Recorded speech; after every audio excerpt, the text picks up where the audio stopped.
I finally got my hands on the new generation of consoles. I got a PlayStation 5 disc edition here on my left, and I got an Xbox Series X on my right. These are really hard to get, as I'm sure a lot of you already know that have tried to get these things at launch. These were pretty much impossible to get. If you go to Walmart, Best Buy, they don't have them. Check the links in the description box, we might have some for sale. In this video today, I'm gonna be unboxing the PS5. In a later video, I'm gonna be disassembling the PS5 and the controller as well. So stay tuned for that. And now finally, I'm gonna be unboxing the PlayStation 5.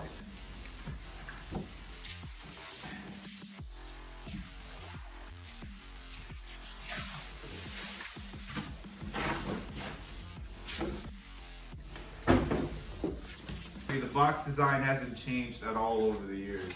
You got the manuals and power cable, standard 2-pin plug just like the PS4 Pro. The later models and the original PS4s also have the same plug. Also in the package we have a USB-C cable and HDMI 2.1, I would imagine. And we got the much talked about and much anticipated PlayStation 5 DualSense controller.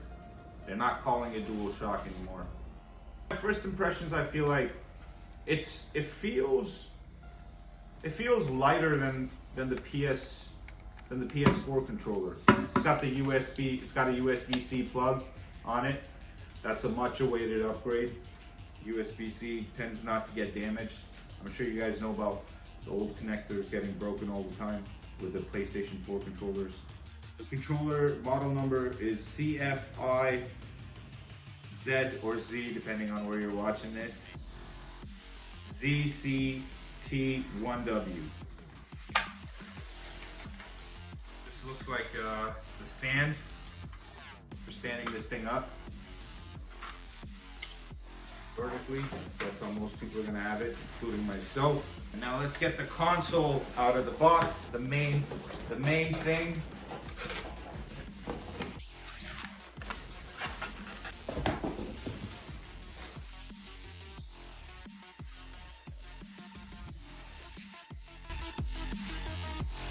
Okay, this thing is pretty big.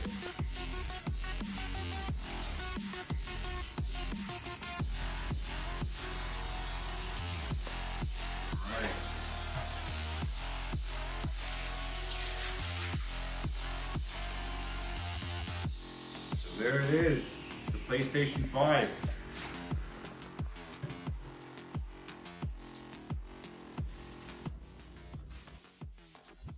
Yeah, my first impressions of this thing is that it's definitely much bigger than the PS4 or the PS4 Pro.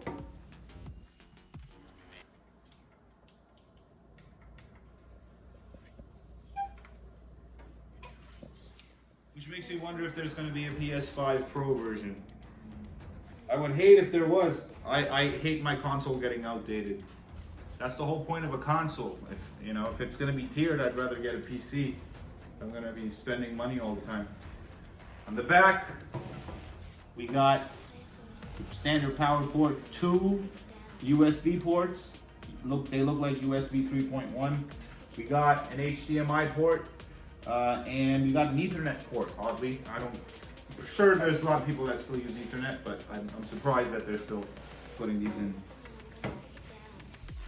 At the front, we got a standard USB port, 3.1, I would imagine, and a USB-C port. What looks like to be the disc eject button, because this is the disc edition. So yeah, I have to say, it does have a presence. So you're definitely gonna notice this thing sitting in your living room. You know what I mean? And also because it's white, and a lot of electronics these days are black, so this is gonna stand out quite a lot, especially if you keep it in the vertical position with the stand on.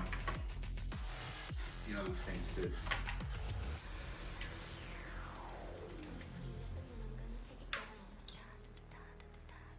There's an attachment at the bottom for a screw And that's how the stand goes on.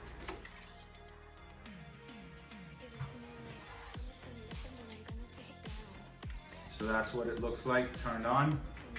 I gotta say, I do really like the accent lighting of this thing. So now I'm gonna plug this thing in on my TV, run it for a few hours. Thanks for watching another video from Fast Tech. Click the subscribe button if you want more of our videos. Click the like button if you like this video. And stay tuned for more content. Also, check out my vlog channel where I travel the world and record some of my adventures. And that link is going to be in the description box below. So do check out that channel as well. We can't thank you guys enough for all your support. We're almost at 20,000 subscribers now. And I really appreciate every single one of you. And click the like button if you haven't subscribed already. Please do so. And I'll catch you in the next one.